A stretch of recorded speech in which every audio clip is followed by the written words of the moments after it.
At our engagement party, she whispered, "I'm having second thoughts about everything. I canceled the wedding and told everyone why."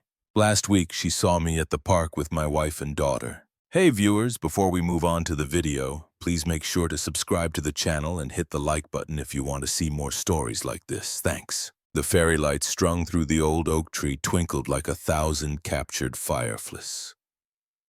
Laughter, warm and easy, bubbled up from groups of our friends and family clustered across the backyard. The air smelled of grilled meat, expensive perfume, and the sweet, hopeful scent of a summer night. Our engagement party, hers and mine. I stood by the makeshift bar, a glass of whiskey in my hand, watching her.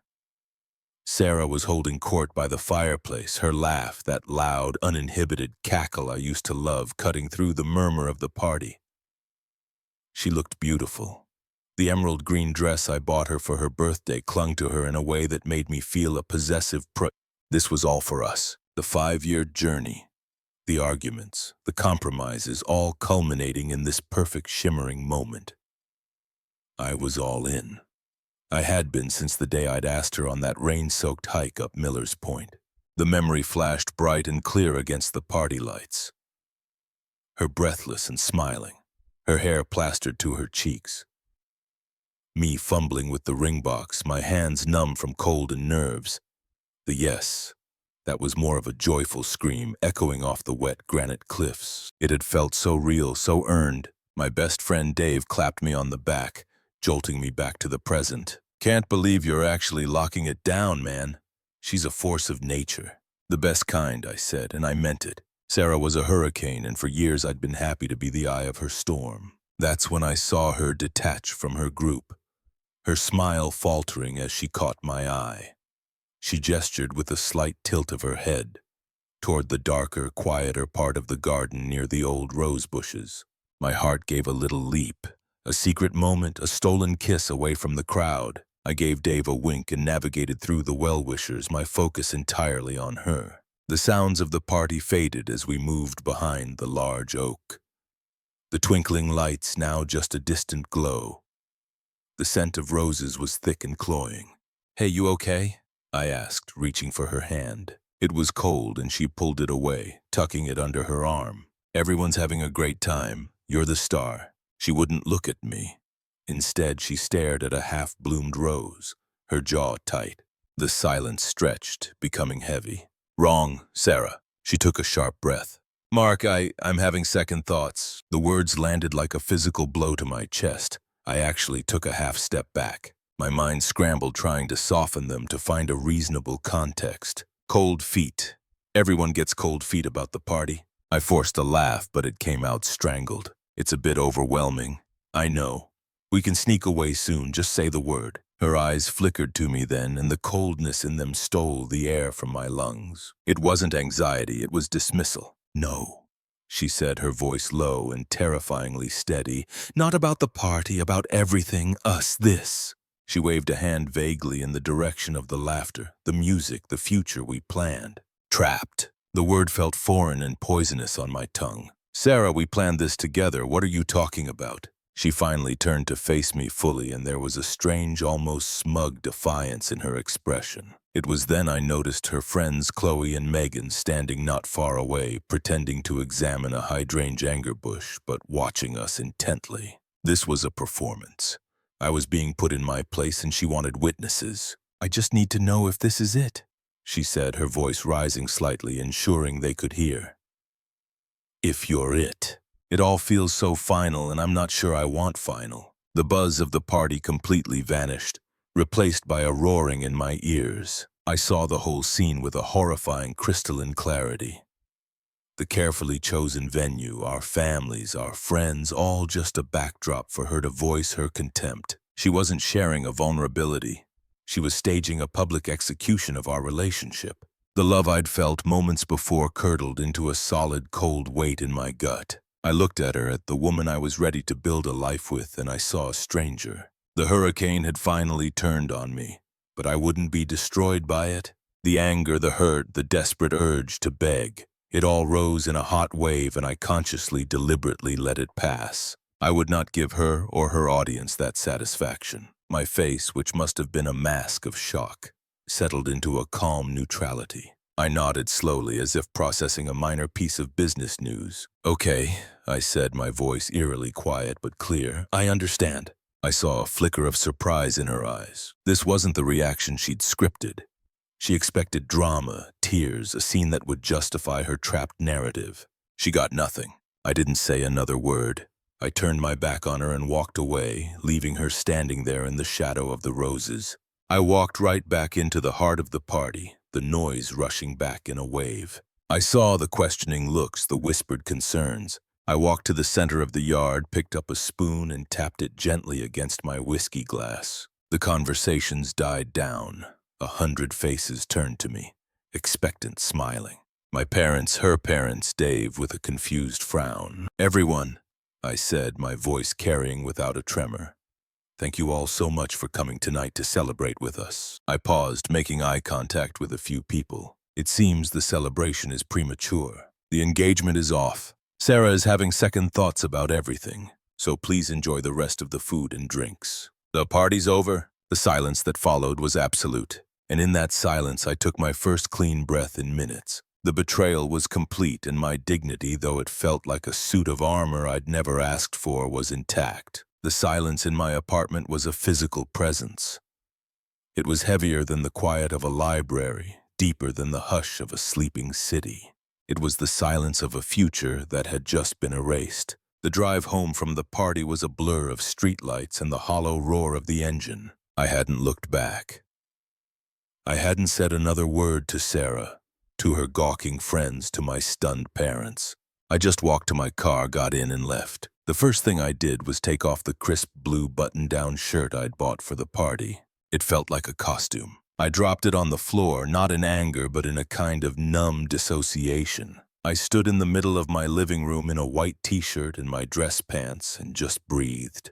The apartment, which had felt like a temporary stopgap until we bought a house, now felt cavernous and foreign. My phone started buzzing. First it was my mom, then Dave, then a flurry of texts from numbers I didn't recognize, probably Sarah's family. I picked up the phone, my thumb hovering over the power button, but that felt like running. Instead, I went into the settings and turned on Do Not Disturb, allowing only calls from my parents and Dave to come through. I wasn't hiding. I was creating a perimeter. The next morning, I woke up at 6 o'clock a.m., not because I was well rested, but because my body had simply run out of sleep.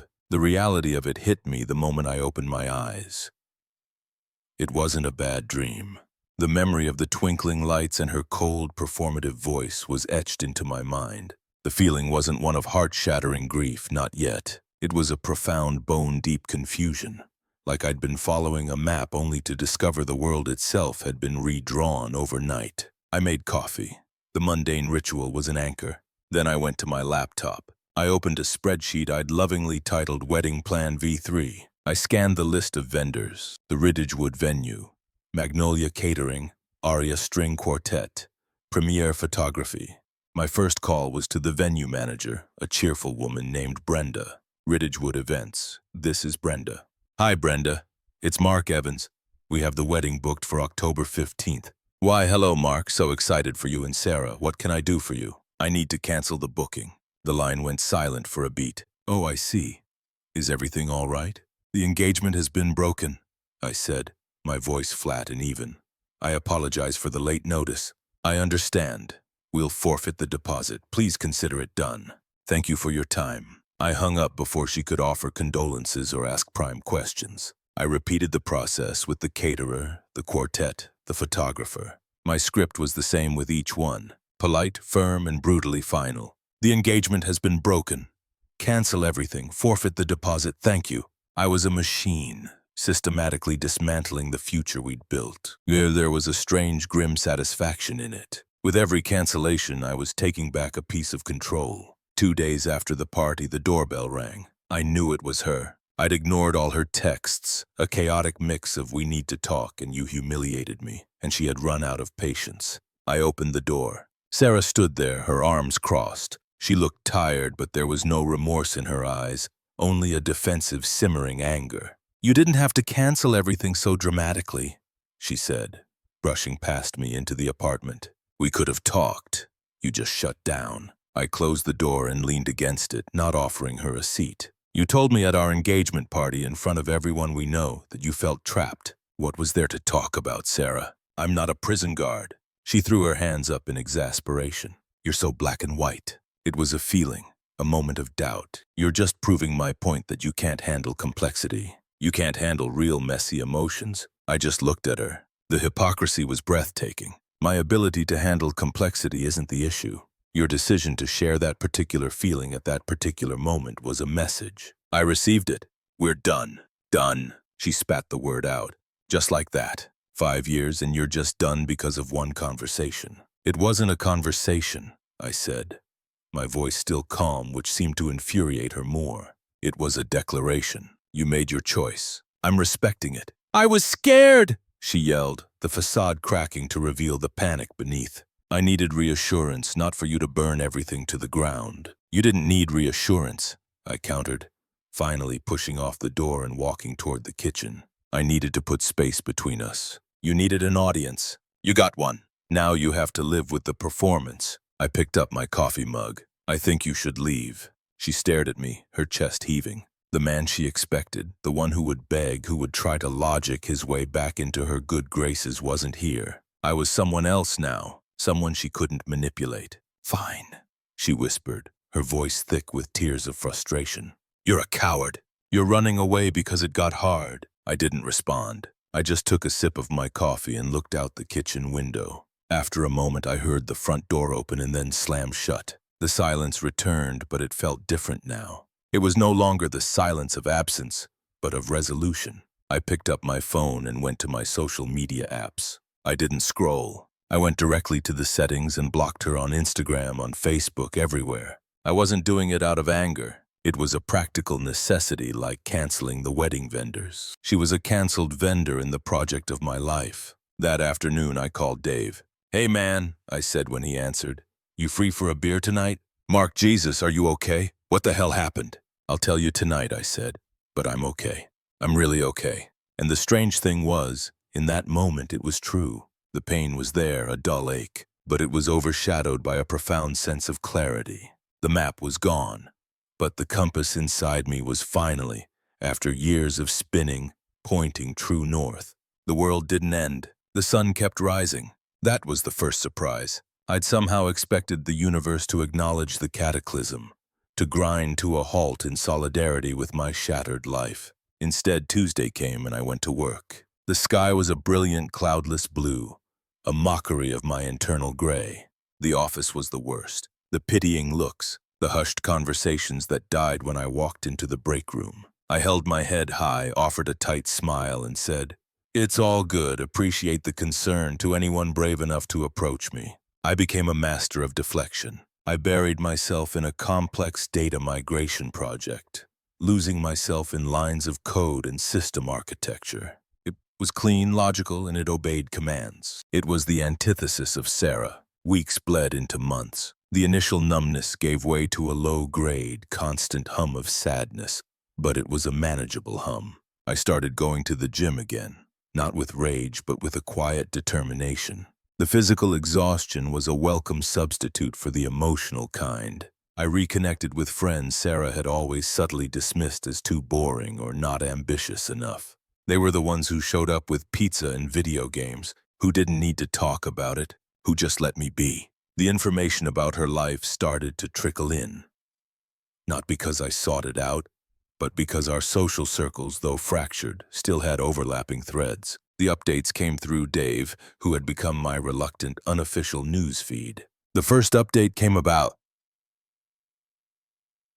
3 months after the party. We were watching a game at his place. Heard from Mike, Dave said, cautiously sipping his beer. Mike was a friend who straddled both our groups. Yeah, I kept my eyes on the screen. Yeah, said Sarah's been seeing some guy. That musician Leo she was always talking about before, you know. I didn't know. Leo was the free-spirited guitarist from a local band she'd followed for years. He represented everything she'd accused me of not being. Unpredictable, artistic, exciting. I just nodded. Good for her. Dave looked at me surprised. That's it, dude. He's a total flake. Mike said it lasted like 6 weeks. Leo ghosted her after he got a gig in Portland. I felt nothing. No shot in Freya, no vindication. It was just a data point. Sounds about right, I said, and took a sip of my beer. Pass the chips. The next update was more about the fallout. Another few months later, Dave mentioned running into Chloe, Sarah's toxic lieutenant, at a bar. She was a mess, man, Dave reported, a hint of disgust in his voice.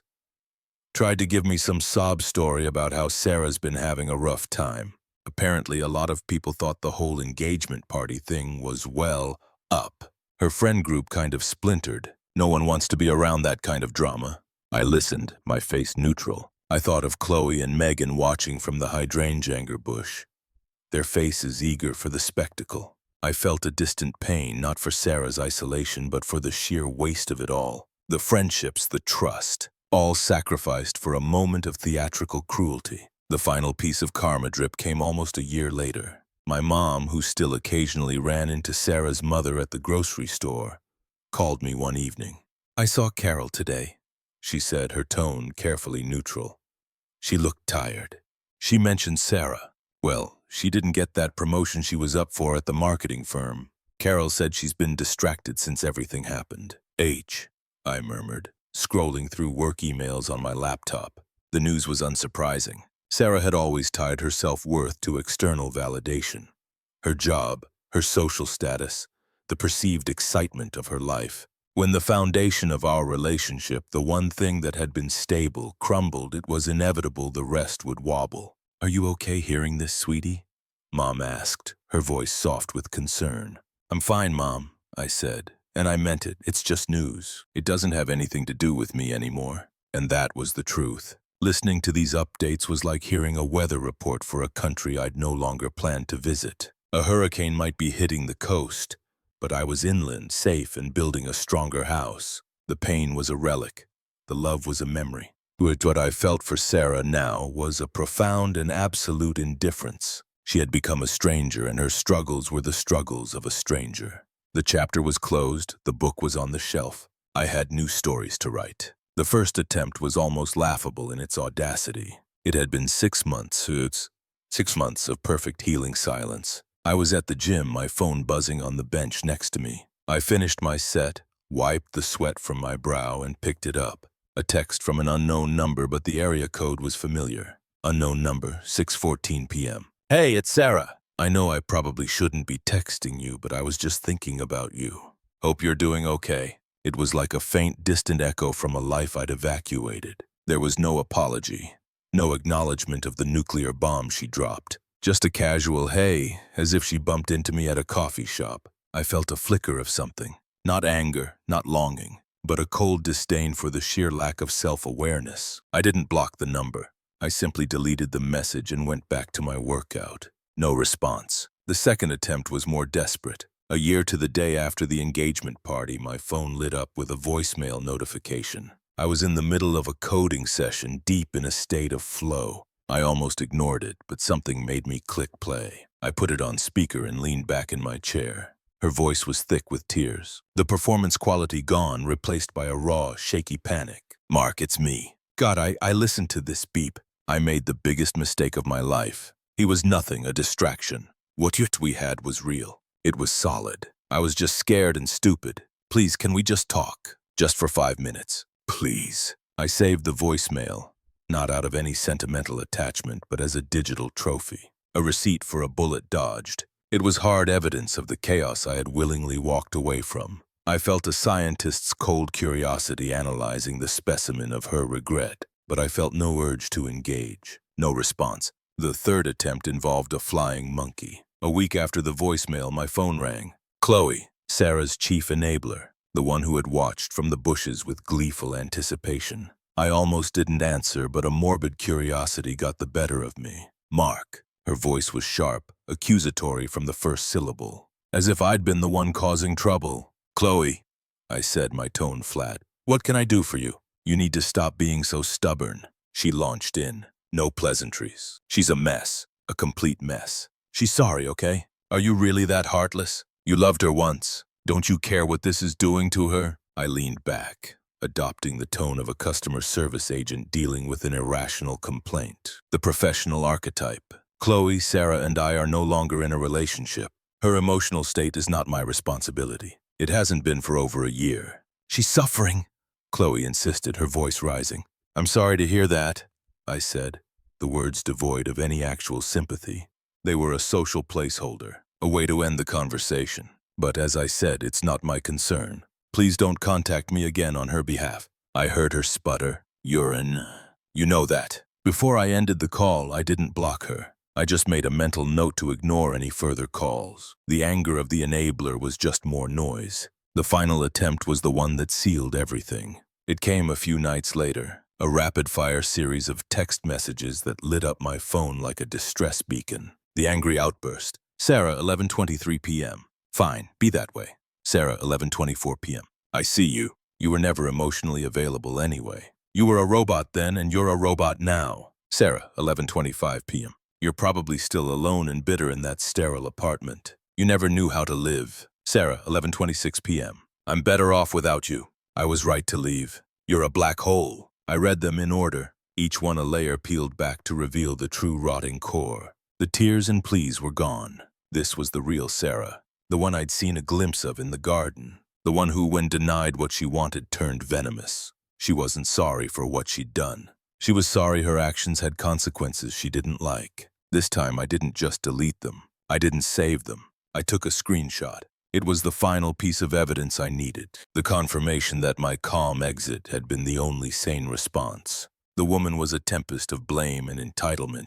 There was no there to miss, to mourn. The last ghost of what I thought we had was finally laid to rest. I placed my phone face down on the nightstand. The room was quiet. The only sound was my own steady breathing. There was no anger, no hurt, not even pity. There was just a profound, peaceful silence. The attempts at reconciliation were over. She had shown me everything I needed to see. The door was not just closed. It was bricked over. The park on a Saturday morning was our sanctuary. It had been mine long before, and now it was ours. The sunlight dappled through the old oak trees, and the air was filled with the shrieks and laughter of children. I pushed the baby swing in a gentle rhythmic arc, my heart feeling so full I thought it might burst. Higher, Dada?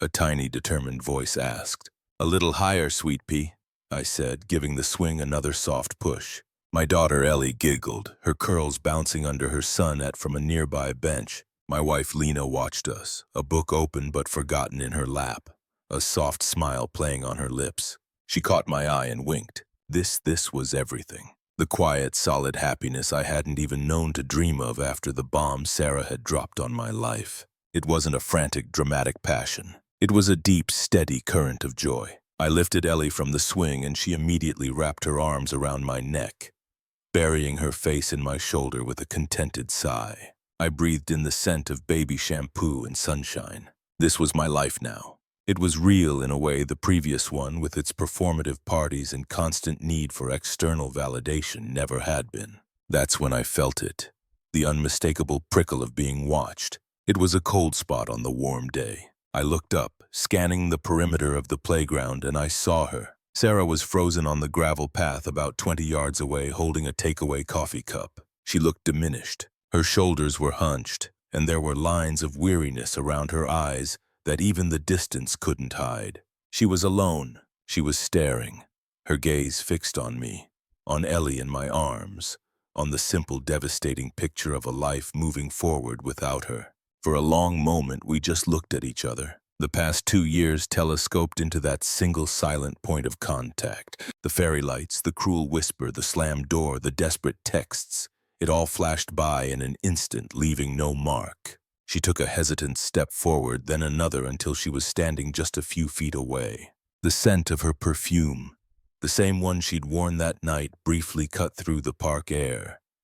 A ghost from a haunted house I'd moved out of long ago. "Mark." "Hi," she said, her voice trembling slightly. It was thinner than I remembered. I gave a polite, distant smile, the kind you'd give a vague acquaintance. "Sarah." I continued to gently sway, holding Ellie, who was now peeking shyly at the stranger. She swallowed hard, her eyes darting from my face to the wedding band on my left hand, then to Ellie. She's beautiful," she managed, the words sounding like they were being dragged over gravel.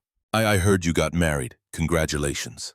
Thank you, I said, my voice even. I turned my attention fully back to my daughter. Okay, adventure girl, all done with the swings, ready to see Mama. Lena was already walking toward us, her expression warm but curious. She slipped her arm around my waist, a gesture of effortless natural possession. Ready to go, honey? She asked, her eyes on me. Not on Sarah. Yep, all set, I said. I looked back at Sarah. She was visibly crumbling, her carefully constructed composure shattering under the weight of the reality before her. There was no audience for her this time, no one to perform for, just me, a man who had become a stranger and the family he had built from the ashes of the one she discarded. Take care of yourself, Sarah, I said. It wasn't a wish or a curse. It was a dismissal, a final polite closing of a door that had, in truth, been closed for years. I turned, and together the three of us walked down the path toward our car. Lena squeezed my side. Everything okay? She murmured. Perfect, I said, and I meant it with every fiber of my being. I didn't look back. I didn't need to. I knew what was behind me. A ghost. A relic. A lesson learned. I settled Ellie into her car seat, making silly faces until she giggled again. As I started the car, I caught a final glimpse in the rearview mirror. Sarah was still standing there, a solitary figure on the path, small and irrelevant against the vibrant backdrop of the park. I didn't hate her. I didn't pity her. The chapter of my life that had her name on it was closed, the book put away on a shelf, and the story I was living now was so much better. Thanks for watching. Make sure to subscribe to the channel and hit the like button. What do you think about this story? Share it in the comments.